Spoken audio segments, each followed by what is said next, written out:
पुत्र पवित्र आत्मा के नाम पर आमीन। आइए हम अपनी आंखों को बंद करेंगे, सिरों को झुकाएंगे। हम अपने परमेश्वर पिता प्रभु यीशु मसीह के उनके नज़दीक जाएंगे, उनके करीब जाएंगे और उसके नाम की हम महिमा प्रशंसा बढ़ाई करेंगे, क्योंकि वो महान है, दयालु है, अति करुणामयी है। वो परमेश्वर होने के योग्य है। उसके जैसा ना तो कोई था, ना कोई है, ना कोई होगा जो कह सके कि परमेश्वर यीशु मसीह से बढ़ के है। इसीलिए जब उससे बढ़ के कोई नहीं है तो हम उसके नाम की महिमा करें। ना जगत में, ना जगत के नीचे, ना जगत के ऊपर यीशु मसीह से महान कोई नहीं है। अब्बा पिता से महान कोई नहीं है, पवित्र आत्मा से महान कोई नहीं है। अगर नहीं है तो आइए हम उनके सामने अपने आप को उंडेलें, अपनी कमी घटियों को उनके सामने रखें, अपनी कमी कमजोरियों को उनके सामने रखें और प्रभु से कहें, प्रभु हम में ये कमियां हैं, हम में ये कमजोरियां हैं। प्रभु हम गिर जाते हैं, हम फिसल जाते हैं। प्रभु हमें संभालिए, बचाइए और उठाइए, क्योंकि आपने वादा किया है कि मैं पिता के पास जाऊंगा और वहां से तुम्हारे लिए एक दूसरा सहायक भेजूंगा जो सदा तुम्हारे साथ रहेगा और समय समय पर तुझे और तुम्हें मेरी सारी बातें याद दिलाएगा, स्मरण दिलाएगा। और पिता आज हम आपसे प्रार्थना करते हैं, आज आपके सहायक दूत के लिए हम प्रार्थना करते हैं, आज होली स्पिरिट के लिए हम प्रार्थना करते हैं।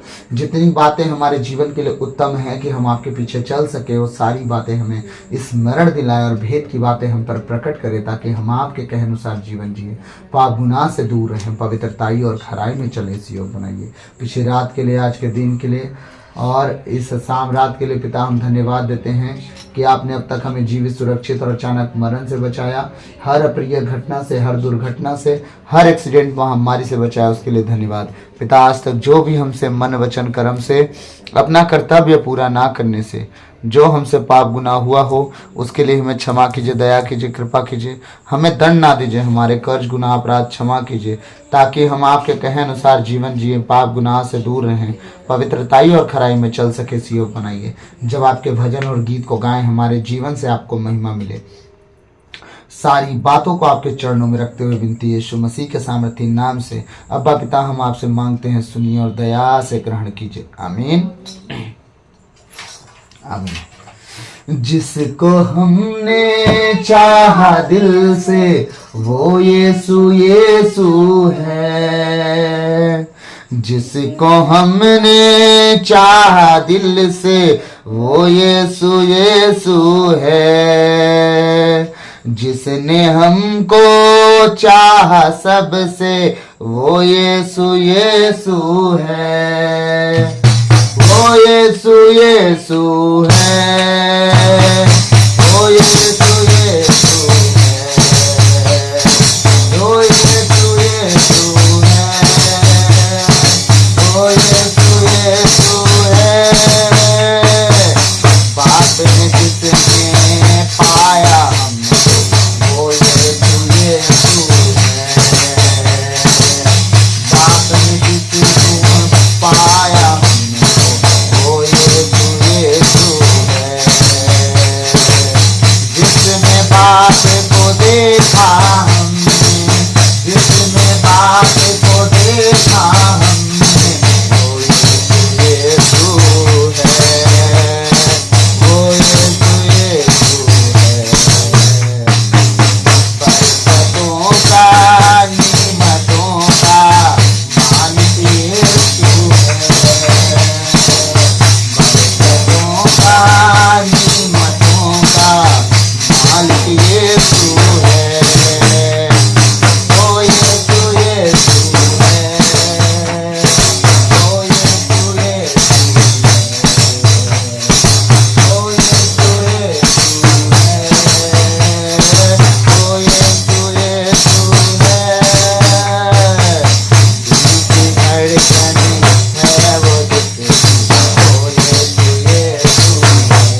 चिंता ना करो, भय ना करो, हाथ पकड़ तुम्हें मैं चलाऊंगा। चिंता ना करो, भय ना करो, हाथ पकड़ तुम्हें मैं चलाऊंगा। मैं तेरे आगे चलूंगा और तुझको भी मानूंगा। मैं तेरे आगे चलूंगा और तुझको भी मानूंगा। मारा का पानी भी मीठा लगेगा, यरीहो की शहरपनाह गिर पड़ेगी। सूर्य चंद्रमा की गति थम जाएगी, जीवन की ज्योति तुम्हें ले जाएगी। मारा का पानी भी मीठा लगेगा, यरीहो की शहरपनाह गिर पड़ेगी। सूर्य चंद्रमा की गति थम जाएगी, जीवन की ज्योति तुम्हें ले जाएगी। मैं तेरे आगे चलूंगा और तुझको भी मानूंगा। मैं तेरे आगे चलूंगा और तुझको भी मानूंगा। चिंता ना करो, भय ना करो, हाथ पकड़ तुम्हें मैं चलाऊंगा। चिंता ना करो, भय ना करो, हाथ पकड़ तुम्हें मैं चलाऊंगा। मैं तेरे आगे चलूंगा और तुझको भी मानूंगा। मैं तेरे आगे चलूंगा और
लहू बहा ताकि हमारे गुनाह हमारे पाप धो जाए।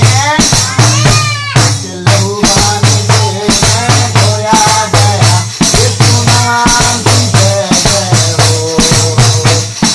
लहू बहाने से मैं धोया गया, यीशु नाम की जय जय हो। यीशु नाम की जय जय हो, नाम की जय जय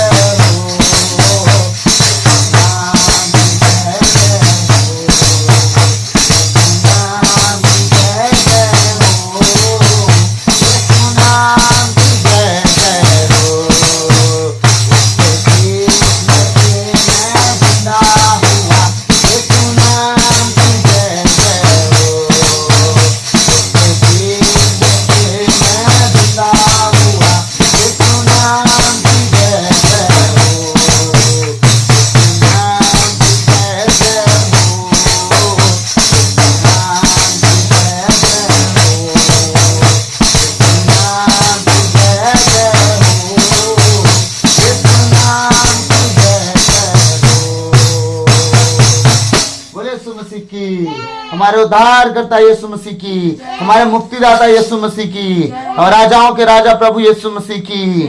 हालेलुया। आइए हम प्रभु के वचन की ओर जाएंगे। 3:18 आइए हम आज प्रकाशना ग्रंथ खोलेंगे। प्रकाशना ग्रंथ में हम जाएंगे अध्याय 3 पद संख्या 18। आज हम एक आत्मिक देखने के ऊपर जाएंगे। प्रकाशना ग्रंथ अध्याय 3 पद संख्या 18। अगर इससे समय बचा तो हम आगे का वचन देखेंगे, अगर समय नहीं बचा तो यहीं तक रहेंगे। प्रकाशना ग्रंथ अध्याय 3। आइए हम छोटी सी दुआ करेंगे।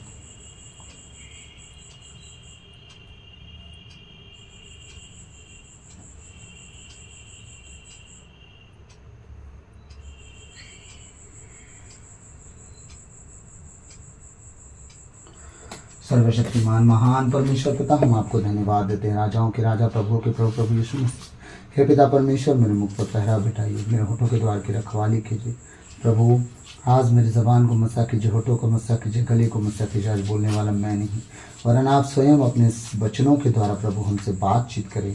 आज हमारे जीवन की हर एक कमी घटी दूर करें। हम प्रभु आज जीना सीखें, चलना सीखें, उठना बैठना सीखें। और आपके बेटे बेटी जितने आज ऑनलाइन वचन सुने परमेश्वर यूट्यूब के ज़रिए, और सबका जीवन प्रभु प्रकाशमान हो। जिस तरह आपके इस पुस्तक का नाम है प्रकाशना, उसी तरह उनके जीवन में प्रकाश आए। और आज वो वचन है प्रभु उनके जीवन के लिए, उनकी आंखों के लिए, उनकी आत्मिकता के लिए प्रभु एक प्रकाश दे परमेश्वर। और सीधी रीति से और पवित्रताई और खराई में और नम्रता और दीनता में जीने, चलने, उठने बैठने वाले हो सके इस युग बनाए प्रभु। सारी बातों को आपके चरणों में रखते हुए विनती नाजरत के यीशु मसीह के मीठे और मधुर नाम से अब्बा पिता मांगता हूँ। इस वचन के द्वारा हम 100 गुना फल लाएं। आमीन आमीन। तो हम प्रकाशना ग्रंथ अध्याय 3 पद संख्या 18 में हैं और हम इस वचन को पढ़ेंगे।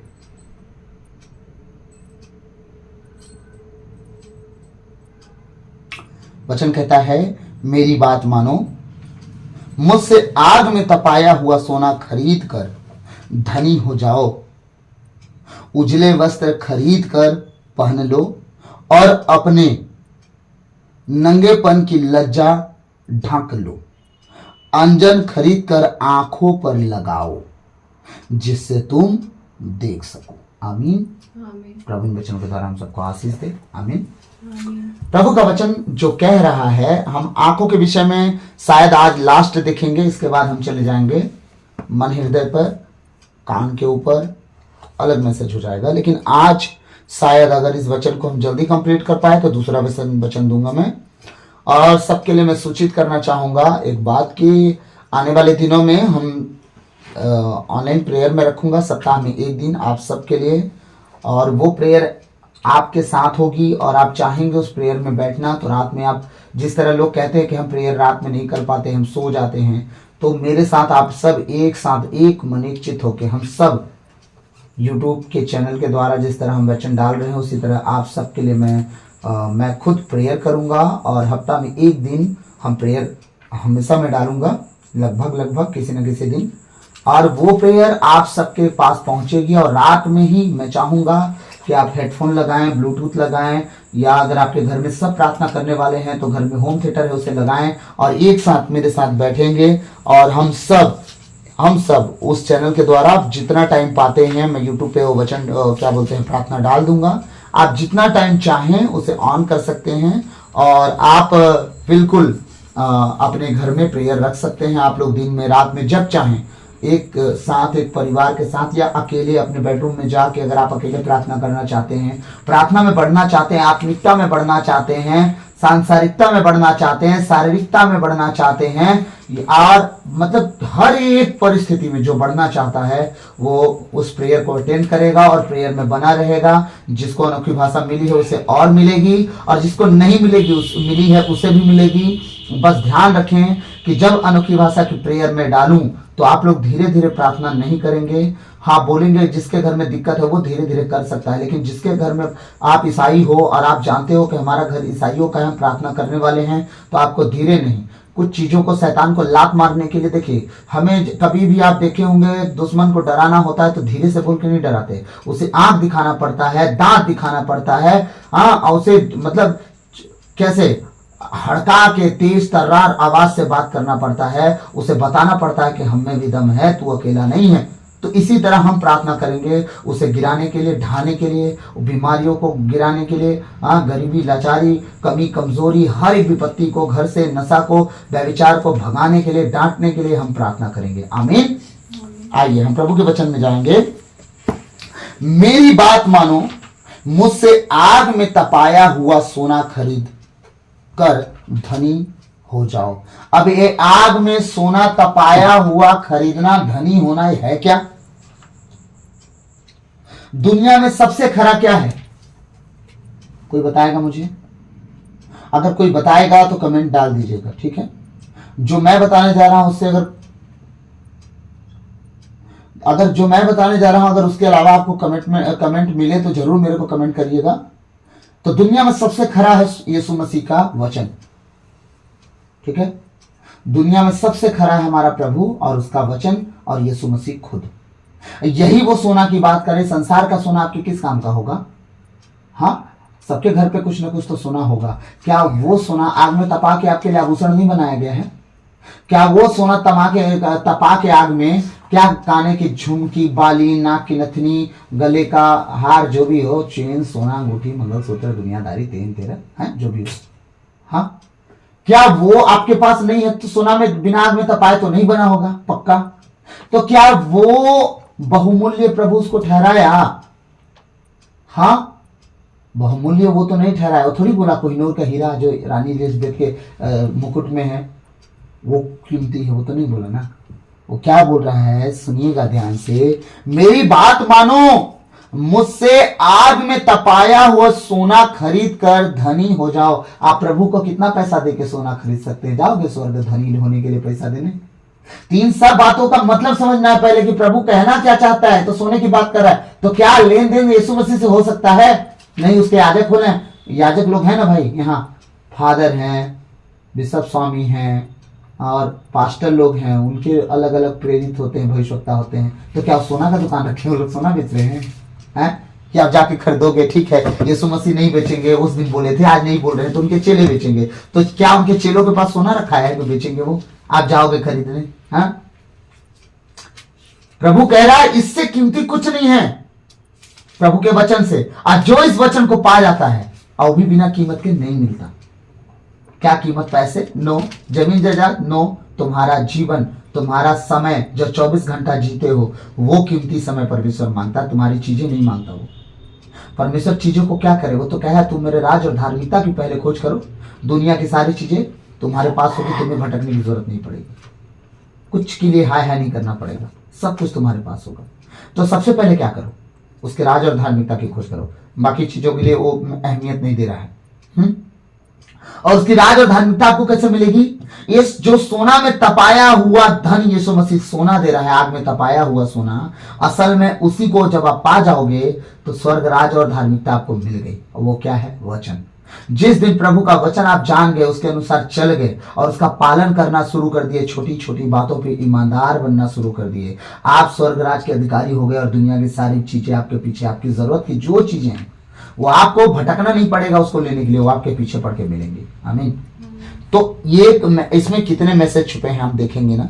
तो पहला मैसेज तो ये था कि प्रभु कह रहा है कि मेरे पास जो सोना आग में तपाया उसको खरीदो, वो प्रभु का वचन हो गया। पहला नंबर, पहला मैसेज ये है। इस एक वचन में कितने मैसेज है मैं आज आपको देना चाहता हूं, इसके भेद खोलना चाहता हूं। हाँ, और हमारा टॉपिक भी है वचनों का भेद प्रकट हो रहा है हम सबके, पाप से फिरने वाली बातें। तो अगर आपके पास वचन ना होगा, आप कभी भी पाप में गिर जाओगे, कभी भी तर्कों में फंस जाओगे, कभी भी लपेटे में आ जाओगे। कहोगे बुराई थोड़ी ना कर रहे हैं, हम तो किसी के विषय में बात कर रहे हैं। प्रभु कहता है तुम किसी के विषय में बात करने वाले होते कौन हो? लिखा लेना मेरा काम है, तुम क्यों न्याय कर रहे हो किसी का? तो हम पाप कर गए जाने जाने में। जब आपको वचन पता होगा तब परमेश्वर का वचन कहता है कि लिखा लेना मेरा काम है, किसी से तुम लड़ाई नहीं करना। हाँ, बदला लेना मेरा काम है, किसी से तुम बदला मत लेना।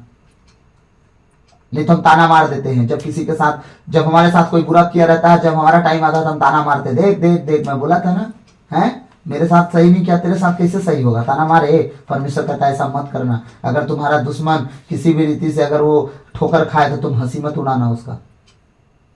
हाँ, तो वचन ही नहीं पढ़ोगे तो आप तो हंसी उड़ाओगे। इसीलिए प्रभु कह रहा है कि आग से तपाया हुआ सोना मुझसे खरीदो। आप कैसे खरीदोगे? आप कीमत क्या चुकाओगे? 24 घंटा जो समय है उसको अपने हिसाब से ना जी के प्रभु के हिसाब से जी के आप कीमत दे रहे हो। आपको लगेगा हम क्या कीमत दे रहे हैं? समय को। आप जब प्रभु के हिसाब से 24 घंटे का जीवन बदल दोगे, आपको टीवी देखने का टाइम है आप नहीं देख रहे हो, मोबाइल चलाने का टाइम है आप नहीं चला रहे हो, हंसी मजाक करने का टाइम आप नहीं कर रहे हो, आप घर परिवार के साथ बैठ के ठट्ठा करने का ही हा करने का टाइम आप नहीं कर रहे हो, आप प्रभु के वचन को समय दे रहे हो, आप कीमत चुका रहे हो। इसी को कहते हैं प्रभु की कीमत तुम चुका रहे हो। और ये कीमत चुकाना प्रभु कहता है कभी व्यर्थ नहीं होगा। तुम्हारे पास समय था बहुत कुछ करने का, तुमने नहीं किया, मेरे साथ समय बिताए, तुम सच में खरीद रहे हो और मैं तुम्हें बेच रहा हूं, और ऐसा सोना बेच रहा हूं जिसका मोल कोई नहीं लगा सकता। आमीन। अब दूसरा उपदेश देखते हैं, उसी वचन का दूसरा उपदेश कि दूसरा वचन क्या कह रहा है। पहला क्या था? प्रभु का वचन खरीदना। दूसरा क्या है? धनी हो जाओ, है ना। उजले वस्त्र खरीद कर पहन लो। क्या कह रहा वो? उजले वस्त्र खरीद कर। कौन सा उजले वस्त्र? धोती कुर्ता पजामा। हाँ,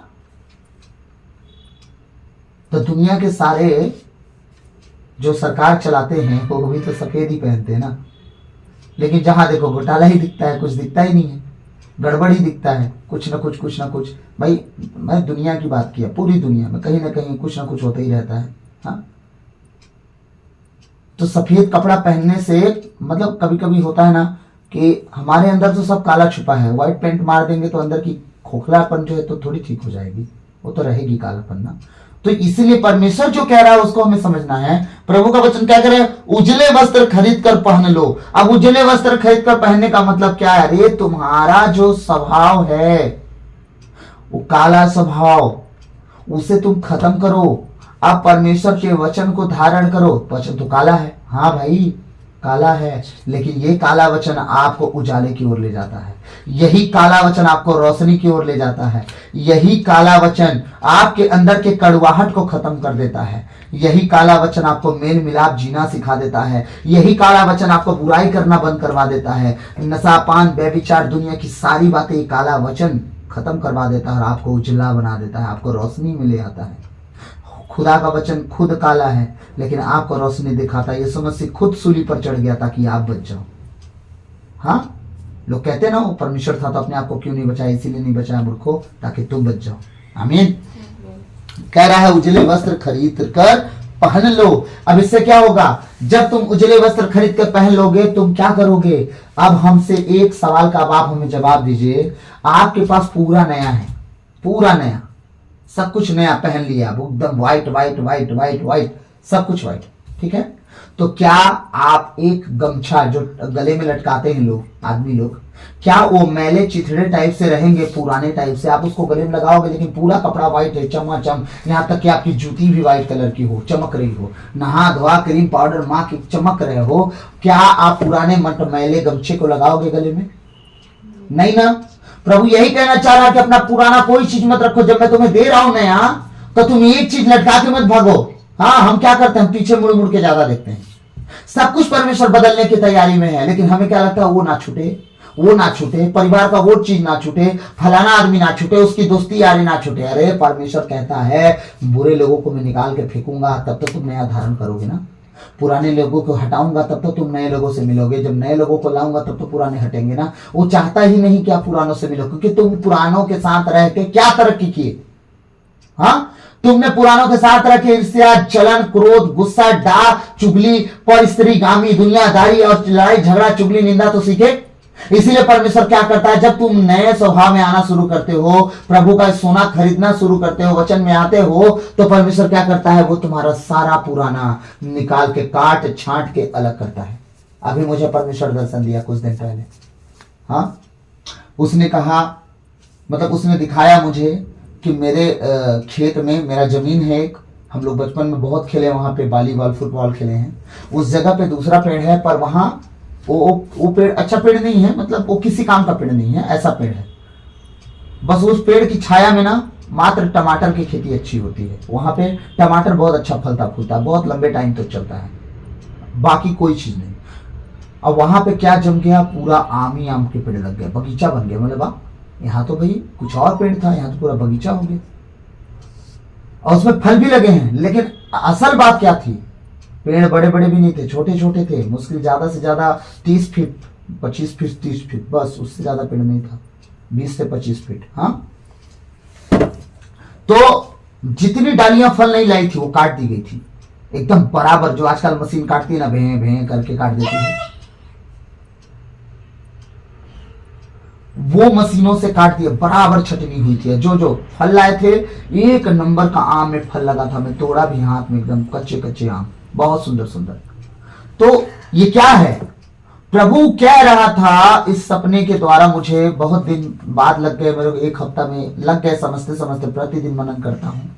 प्रभु कह रहा है कि मैं उन व्यक्तियों को तुम्हारे जीवन से अलग करूंगा अब, जो फल नहीं ला रहे हैं, सिर्फ नुकसान कर रहे हैं, तुम्हारे साथ भी, कलीसिया के साथ भी, जो नाम खराब कर रहे हैं, जो किसी काम के नहीं, सिर्फ नाम खराब कर रहे हैं, नाम खराब कर रहे हैं, और तुम्हारे विरोध में बातें करते हैं, तुम्हारे खिलाफ में उनके अंदर चलते रहता है, भुनभुनाते हैं, कुटकुटाते हैं, अंदर ही अंदर उनको जलन आती है, और उन सब लोगों का धीरे धीरे परमेश्वर शकल भी दिखाना शुरू कर दिया। हाँ, मैं किसी को कुछ नहीं बोला, मतलब प्रभु तू जान, तेरे लोग हैं, मैं तो कुछ हूं नहीं, तू अगर मुझे ना खड़ा करता तो मैं कौन था, कुछ नहीं, तेरे नाम से चल रहा हूं, चलाए तू, रुकाए तू, उड़ाए तू, बैठाए तू, तेरे हाथ में सब कुछ है। तो परमेश्वर ने कहा सुनना, ये डाली जो छटी है ना, वो लोग हैं जो फल नहीं लाएंगे, मैं नई शाखाएं उत्पन्न करूंगा तेरे लिए, और देखना वो तैयारी हो जाएगी। और हम कहाँ पहुंच गए, जबलपुर। आमीन। नई शाखाएं तैयार हुई, नया जगह परमेश्वर दिया, नए लोग दिया, और परमेश्वर के वो भूखे और प्यासे लोग दिया, जिन्हें मैं हमेशा जा जा के परोस परोस के खिला रहा था, उनमें से बहुतों को उसकी कदर नहीं हो पाई होगी। इसीलिए परमेश्वर क्या किया, फिर जबलपुर की कलीसिया में ट्रांसफर किया। वहां जब हम गए, प्रभु के वचनों को उन्होंने ग्रहण किया, एक्सेप्ट किया, और प्रभु में आनंदित हुए, और प्रभु में उनका जड़, नया जड़ निकला, कि प्रभु के भूखे प्यासे खोजी हो गए। ये परमेश्वर मुझे जाने से पहले दिखाया, जब वहां पहुंचा तब पता चला कि प्रभु यही नई डालियां थी। हाँ, अब हम जा पाए ना जा पाए वो मैटर अलग है। हाँ, लेकिन याद रखिएगा, परमेश्वर अपने दर्शनों के द्वारा, कभी अपने सपनों में, और कभी आपने बाइबल में एक चीज पढ़ा है, नोटिस किया है, हम लोग तो बाइबल पढ़े हैं, आप भी पढ़े हैं, तो कभी एक चीज नोटिस की आपने कि सपनों में कितने लोगों को शैतान दर्शन दिया, सपना में शैतान कुछ बोला, उनको गड़बड़ा गया हो। बताइए कौन कौन है वो, नाम एक आध जन का याद आ रहा है कोई, सोचिए थोड़ा। उत्पत्ति से लेकर प्रकाशना ग्रंथ तक मुझे तो लगभग ऐसा कोई मिला नहीं है, याद शायद ना आ रहा हो, जो सपना देखा हो और उसके सपने में शैतान आया हो, शैतान लूसीफर आके सपने में कुछ गड़बड़ कर दिया हो, और दिन में सब गड़बड़ा गया हो, ऐसा कुछ हुआ है। फिरौन का राजा सपना देखता है परमेश्वर की ओर से, सुनते जाइए, सपनों की बात बता रहा हूं मैं, ठीक है। और दोनों सपना देखा है, गाय वाला एक गेहूं वाला, ठीक है। चलिए, और हमारा नबूकदनेस्सर दो सपना देखा, ठीक है। 2 सपना याद है आपको, कौन सा? एक मूर्ति का और दूसरे बहुत बड़ा पेड़ का, और वो पेड़ खुद था, ठीक है। और कोई होंगे जो होंगे। याकूब सपना देखा, स्वर्गदूत आ रहे हैं जा रहे हैं, आ रहे हैं जा रहे हैं। हाँ, लेकिन कभी बाइबल में मुझे ये नहीं मिला पढ़ने को कि शैतान सपने में आया और उनके साथ गड़बड़ हो गया हो। याद रखिएगा, परमेश्वर सपनों के द्वारा आपके जीवन का मकसद दिखाता है, भूलिएगा नहीं। सपनों के द्वारा आपके जीवन का रूटीन दिखाता है, सपनों के द्वारा आपको बताता है वो कि शैतान तेरे जीवन में काम करना शुरू कर दिया है, बेटा तैयार हो जा, दुआओं में बैठ जा, प्रार्थनाओं में बैठ जा। शैतान नहीं घुसता है सपनों में, जो पुराने विधान में हमें कभी नहीं बताया गया, नए विधान में नहीं बताया गया, तो आखिर ये आया कहां से? 1 मिनट, तो ब्रदर क्या सपनों में शैतान नहीं आता? वो बिल्कुल आता है, लेकिन परमेश्वर आपको दिखा के वार्निंग देता है भाई कि तुम्हारे जीवन में चल रही है गड़बड़ियां, और शैतान इंटर कर रहा है तुम्हारे घर में, परिवार में, शरीर में, बीमारियों में, नशा में, व्यभिचार में, बच्चों में, पति में, पत्नी में, सास में, ससुर में, ननद में, भौजाई में, देवरानी में, जेठानी में। वो क्या कर रहा है? काम करना शुरू कर दिया। परमेश्वर के बेटे बेटी हो या नहीं? पहले हाँ या ना? हाँ ना? जब आप हो उसके बेटे बेटी तो क्यों आपको बहुत बुरी वस्तुएं देगा? वो देगा? कभी नहीं देगा। साउल को दुष्ट आत्मा भेजी गई, किस लिए? सुधारने के लिए। लेकिन सुधरा वो? ढीठ आदमी। पौलुस को एक आत्मा आई जो से सुई चुभाती थी, क्या वो कभी बिगड़ा? नहीं। वो कहता है वो ठीक करती है ताकि मैं आलस ना कर दूं। हाँ,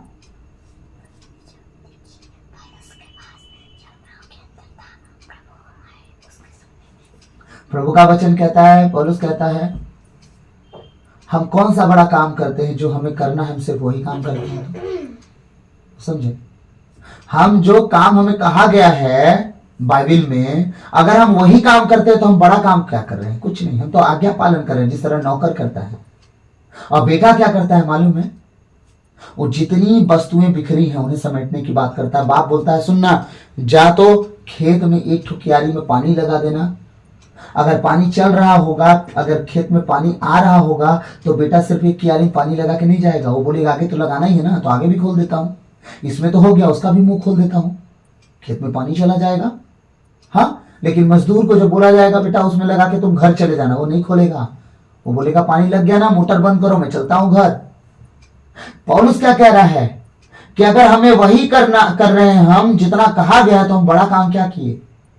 कुछ बड़ा करो ताकि इनाम भी बड़ा मिले। तुम्हारा पिता तुमसे खुश हो, तुम्हें 10 नगर का अधिकारी बनाए। जितना कहा गया था उससे बढ़ के किया है। शाबाश ईमानदार सेवक कि तुम 10 तोड़ों का 20 कर दिए, 5 का 10 कर दिए, हाँ 3 का 6 कर दिए, 2 का 4 कर दिए। एक क्यारी बोला गया था तो तुम 2 में लगा दिए। Very good. हमारा परमेश्वर है वो, और हमारा परमेश्वर इतना दयालु है कि कभी बुरी चीजें नहीं भेजता। हाँ, अगर आप उसके बेटे बेटी हो तो जब आप गड़बड़ कर रहे हो या घर में गड़बड़ी चल रही है, आपका जीवन प्रार्थना में नहीं है, तब सपने उल्टे आएंगे, दर्शन उल्टे दिखेंगे, सब नेगेटिविटी आना शुरू होंगी। और परमेश्वर आपको क्या करेगा? वो चिताएगा, बताएगा, समझाएगा कि सुधर जाओ, संभल जाओ, प्रार्थनाओं में आ जाओ, घुटनों पे आ जाओ, वचन में आ जाओ, प्रेयर करना शुरू कर दो, ताकि जितनी चीजें नेगेटिव दिख रही हैं वो होना बंद हो जाए। हम कुछ दिन पहले सपना देखते हैं उल्टा पुल्टा उल्टा पुल्टा उल्टा पुल्टा, अचानक से हम प्रार्थना में चले जाते हैं। हाँ, अचानक से हम चले जाते हैं संगति में, अचानक से आराधना में हम चले जाते हैं, सारी नेगेटिविटी आना बंद। अचानक से क्यों? क्योंकि परमेश्वर तुम्हें संभाल लिया और शैतान का कब्जा तुम्हारे ऊपर से चला गया। क्यों? क्योंकि तुम खाली थे, भर गए, तुम्हें जंग लगी थी, सारी जंग छूट गई और तुम चमकने लगे। अब चमक देख के शैतान भाग जाता है, क्योंकि आराधना में है चंगाई, आराधना में है छुटकारा। आमीन। हम क्या देख रहे हैं? वस्त्र के विषय में। जब हम प्रार्थना, आराधना, उपवास में जाते हैं तब क्या होता है? हम अपना पुराना चाल चलन, व्यवहार, वचन पढ़ के, संगति करते हैं तो क्या होता है? हमसे अच्छी संगति में जाते हैं तो देखते हैं क्या हम में कमियां हैं, उनमें कमियां नहीं हैं। तो इसका मतलब उनकी तरह में बनना है, अपनी तरह नहीं रहना है। मतलब हम पुराना लेके घूम रहे हैं, अब क्या करते हैं? उतारना शुरू करते हैं, उनकी तरह नया ढालना शुरू कर देते हैं, अपने ऊपर नया वस्त्र पहनना शुरू करते हैं। अब बताइए, सब कुछ नया कर लिए, व्यभिचार का लस्ट छूट नहीं रहा है, सब कुछ कर लिए नया। अभी तक आपके अंदर से शराब का, नशा का आदत जा नहीं, सब कुछ नया कर लिए। अभी तक आप बुराई नहीं छोड़ पा रहे हो, सब कुछ नया कर लिए। अभी तक निंदा, चुगली, गुस्सा खत्म नहीं हो रहा है। आप गले में गमछा लटका के घूम रहे हो। बाकी तो प्रभु नया पहना दिया, लेकिन एक चीज रही गई। क्या? गले की गमछे। गले में जो गमछे है ना वो रह गया, वो टावल रह गया, हैंडकिंग रह गया।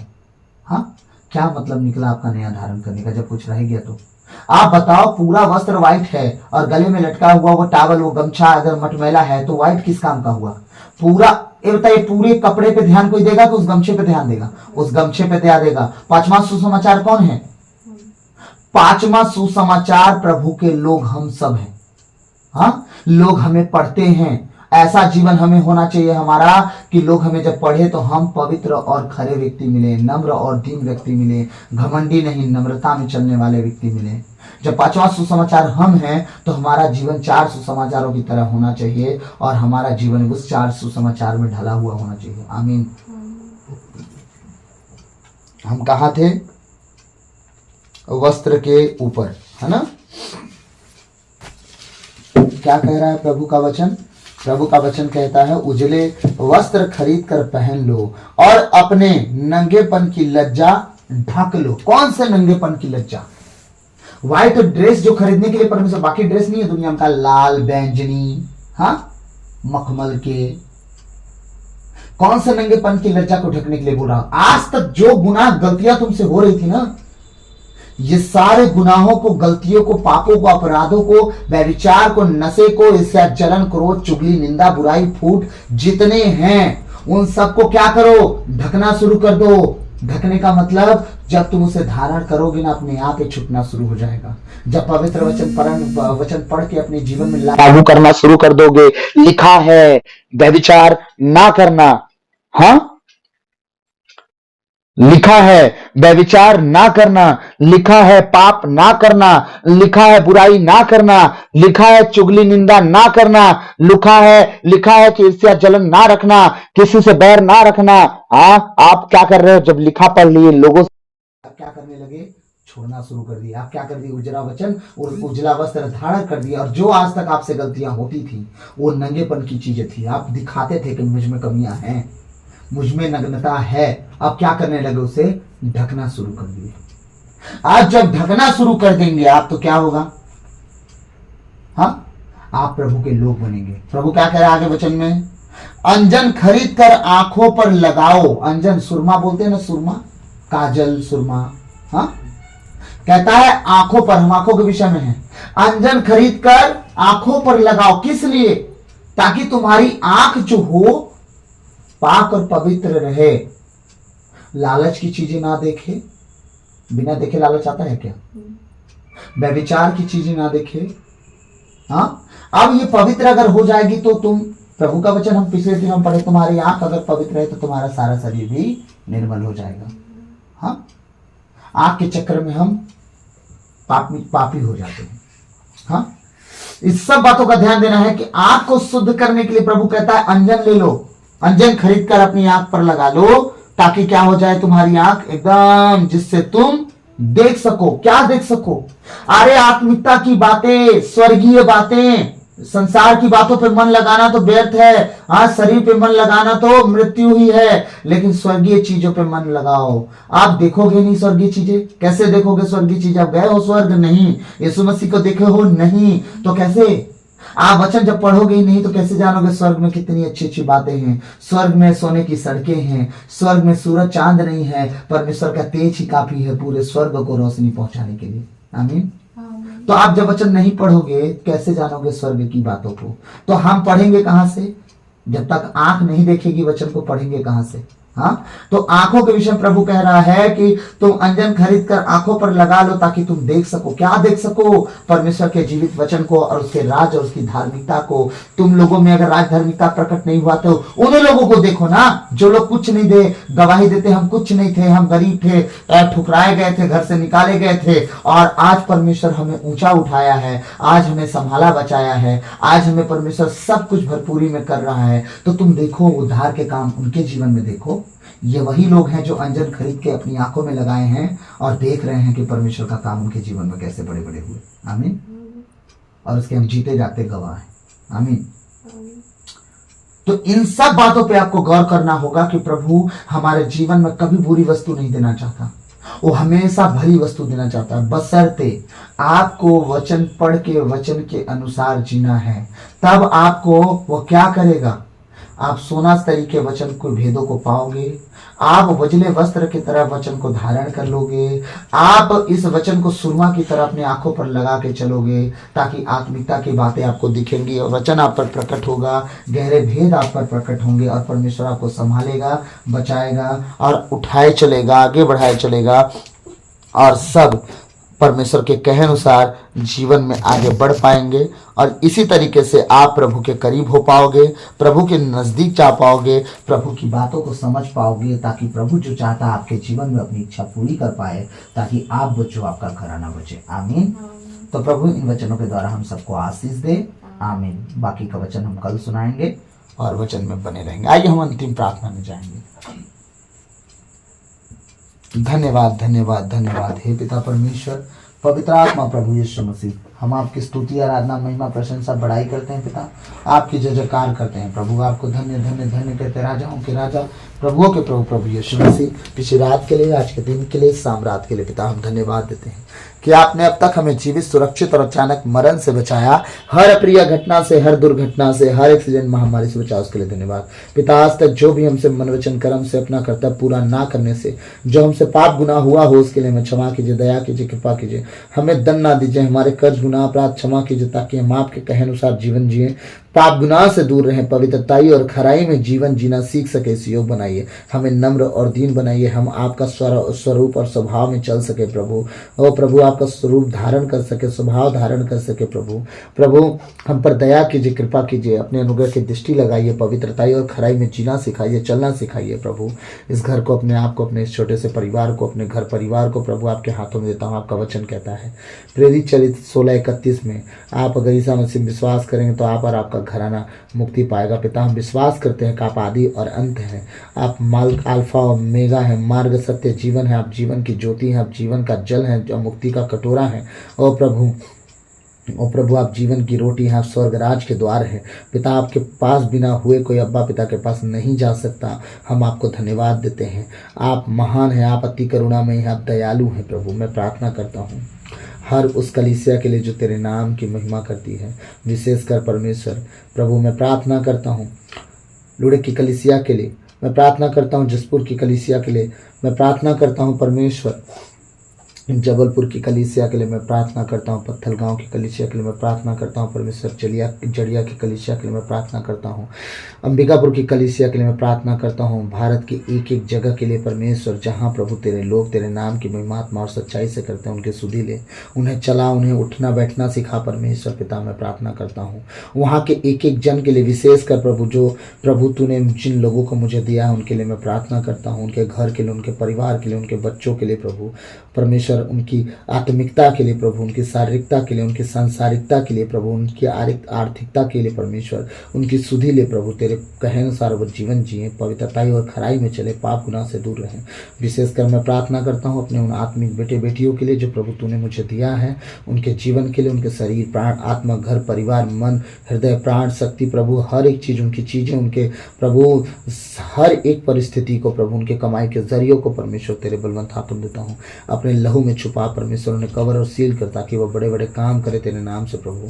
प्रभु तूने कहा है मत्ती 7:7 में, मांगो तो दिया जाएगा पिता। मैं उनके लिए मैं मांगता हूँ, उन्हें प्रभु और धन और संपत्ति दे, ताकि तेरे राज को सपोर्ट करें, अपनी कलीसिया की ज़रूरतों को पूरा करें प्रभु, तेरे फादर सिस्टर की ज़रूरतों को, उनकी कमी घटियों को पूरा करें प्रभु। मैं प्रार्थना करता हूँ प्रभु उनके जीवन की हर एक कमी घटी पूरी हो, वो अपने घर परिवार का अच्छा देख रेख करने वाले हो प्रभु। तेरे भवन के पंचों के लिए, उनके एल्डर अध्यक्षों के लिए मैं प्रार्थना करता हूँ परमेश्वर। ओ पिता, ओ परमेश्वर, वो सही रीति से जीने चलने वाले और तेरे नाम की महिमा करने और करवाने वाले हो। इस योग बना सारी बातों को तेरे चरणों में रखते हुए प्रार्थना यीशु मसीह के नाम से पिता आपसे मांगता हूँ, सुनिए और दया से ग्रहण कीजिए, आमीन।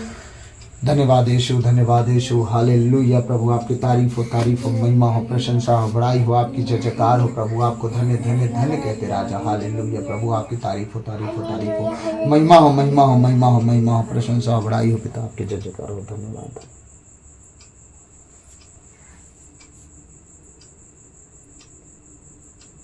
प्रभु की विनती, हे पिता हमारे तू जो स्वर्ग में है, तेरा नाम पवित्र किया जावे, तेरा राज आवे, तेरी इच्छा जैसे स्वर्ग में है वैसे इस पृथ्वी पर भी पूरी होवे। हमारा प्रतिदिन का आहार आज हमें दे, और हमारे अपराध हमें क्षमा कर जैसे हम भी अपने अपराधियों को क्षमा करते हैं, और हमें परीक्षा में न डाल दे परंतु बुराई से बचा, क्योंकि राज और पराक्रम और महिमा सदा तेरी है, आमीन। और उसका चिन्ह पिता पुत्र पवित्र आत्मा के नाम पर, आमीन। सबको जय यीशु प्रभु को आशीष दे, आमीन। तो प्रभु आप सबको आशीष दे, प्रभु में सदा बने रहिए। God bless you all.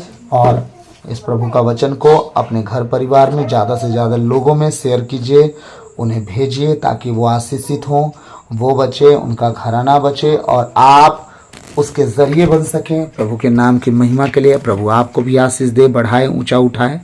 तो गॉड ब्लेस यू ऑल। प्रभु आप सबको आशीष दे। सबको जय यीशु।